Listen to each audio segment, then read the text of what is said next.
So they went to Pinyin, to the nearest village of Bali, and killed 10 children there, or removed them from their houses, killed them.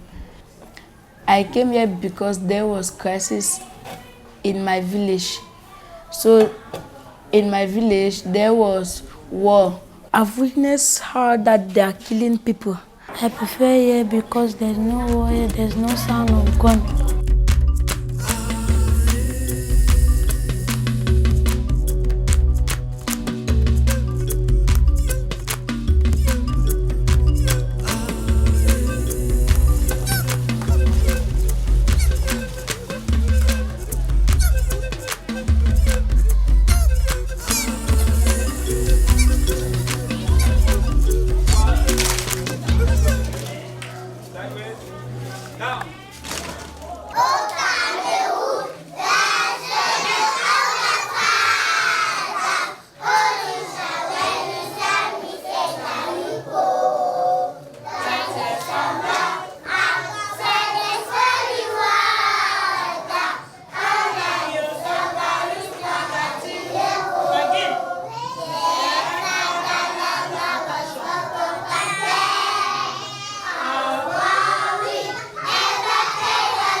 I left the BLM the same day the director of GCE board was kidnapped.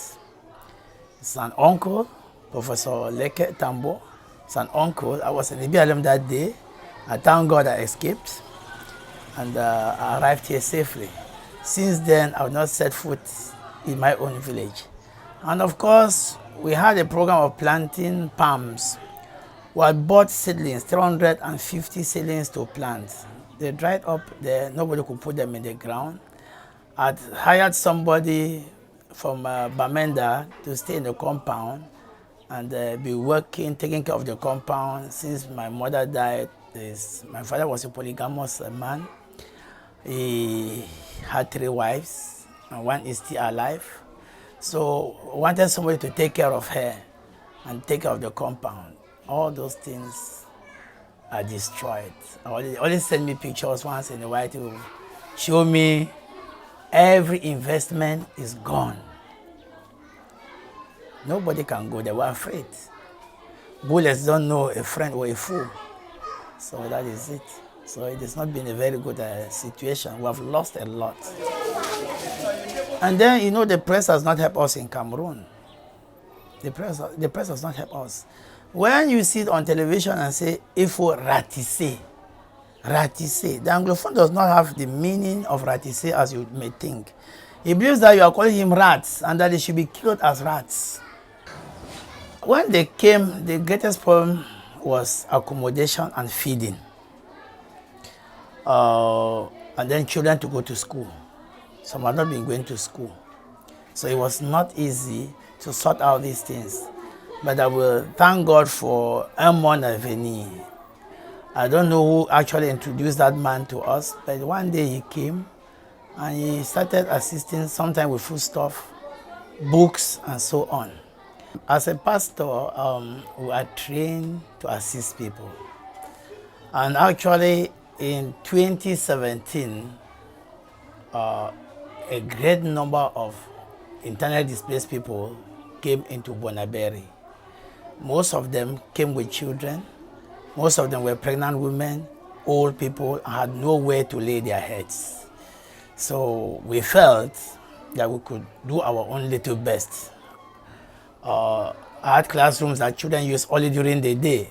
So at night, those classrooms became bedrooms. Ces enfants qui ont la chance, entre guillemets, n'est-ce pas, de trouver le moyen de se rescolariser, pour la plupart n'ont plus d'acte de naissance. Et donc le bienfaiteur qui les accueille à l'école le fait parce que c'est une urgence. Maintenant, il faut qu'on puisse reconstituer les actes de naissance de ces enfants. Nous avons essayé, nous, à notre niveau, ce n'est pas toujours très facile. children came with no birth certificates.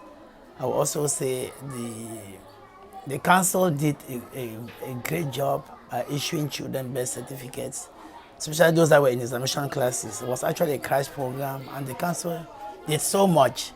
Also, with identification papers, ID cards, I would say the police here have done a great deal. But it wasn't easy.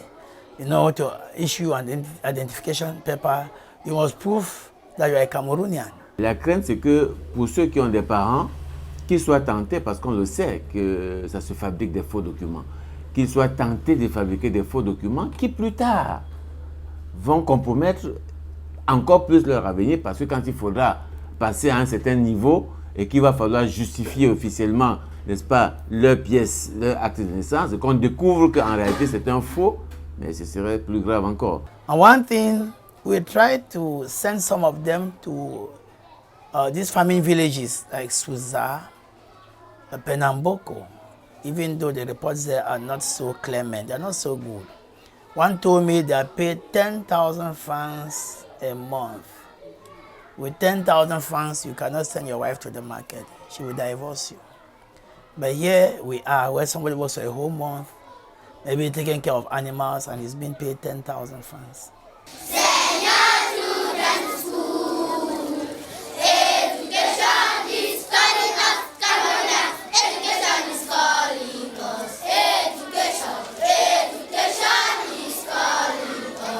Many of them were traumatized.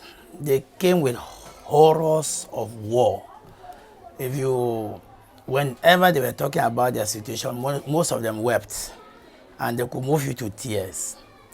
Imagine cases where a child, the parents are killed in front of him, your house is burnt, you have to escape into the bush, some of them call it black bush, at midnight. When a child comes from a situation where the parents were raped in front of him, how do you think that child will behave in life? Remember that this thing is actually staying too long. Children that were maybe a year old when the war started, they're into 6 years today. And what do you think their mothers tell them? What do you think their parents tell them when they take them forcefully, maybe from Bamenda, from Boya, from Lebialem to Chang, to Bafusam, to Douala? What do you think they tell them? Most mothers, as I've talked with the children, they say, they are killing us because we are Anglophones. That is the situation. It's terrible. Now the child grows up believing that because of language he's being killed.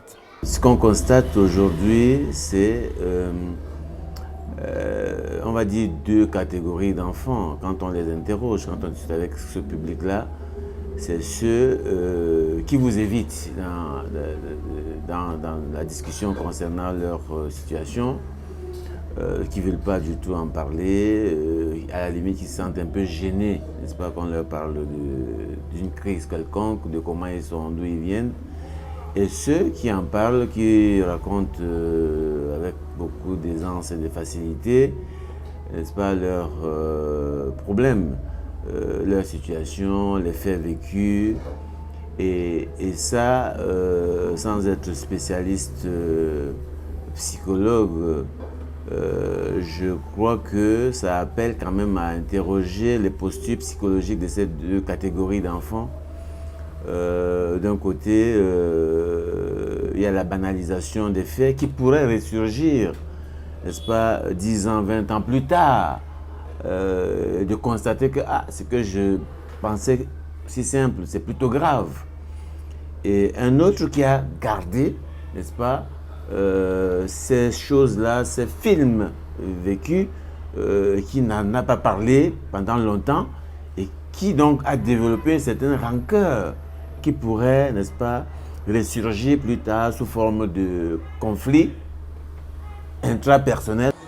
Then there was a war which there was killing children, burning their houses.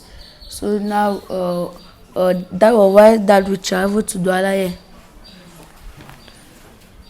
So now like that we could no more have no choice than to come here. One day there was one news that they will kill or the male children that they see in Bali.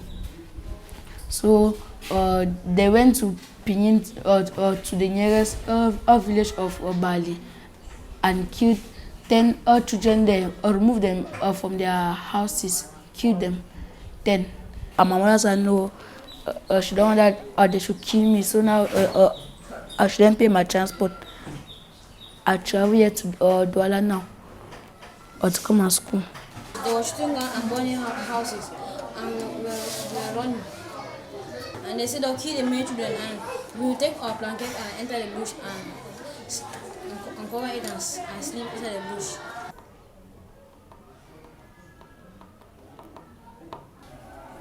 That's why everybody was shouting, crying, running up and down. I saw a woman crying and running with her child. I prefer here because there's no war here, there's no sound of gun. There's no sound of gun. There are not been tumult, there are not been killed anywhere here. It is not easy, but we have been trying.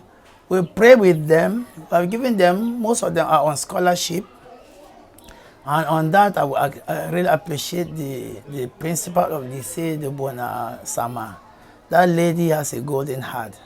Every child that I took to that school, she admitted.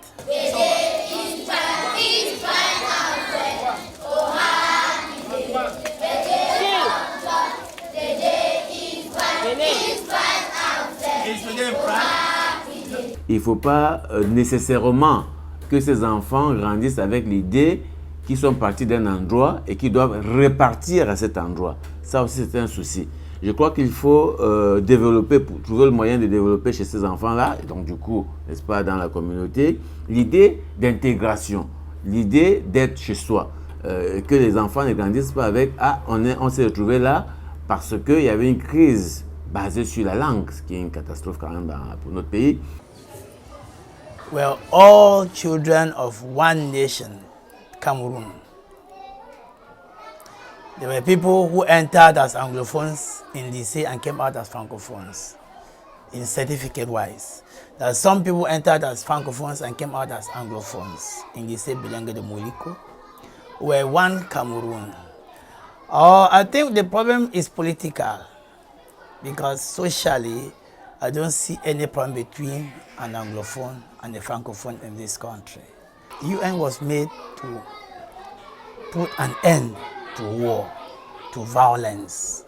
I appreciate what people are doing, but I'm asking myself, when you're talking of social integration during this wartime, are you saying that everybody in the Northwest and Southwest should come now and settle in Douala in order to integrate himself? I say no, that is not the solution. That is very cosmetic. I think the UN should rather impose peace.